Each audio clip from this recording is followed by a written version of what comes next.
When it comes to dating or let's say getting to know someone of like an ethnic group, right? Any type of minorities, do you think when they meet with another person of that same ethnic group, there tend to be problems because there's expectations of being a certain way? And how do you think that plays into getting to know someone? I don't think it's problematic per se.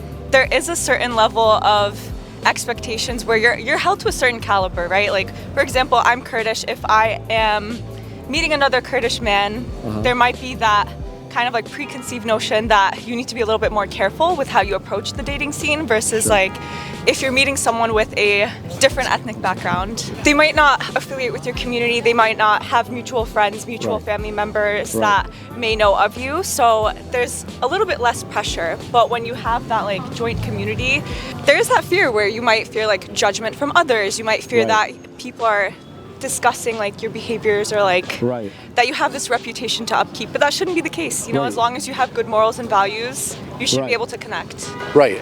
And I agree because I'm exactly the same. But sometimes I ask myself, what are you supposed to do about that if you want to get to know someone from, let's say, not even necessarily your ethnic background or their ethnic background? Do you think there comes a point where one of the two people kind of in a way morph themselves into an acceptable way to the other culture, or do you think it's just no, everybody should just be who they are, and if you accept it, you accept it, if you don't, you don't?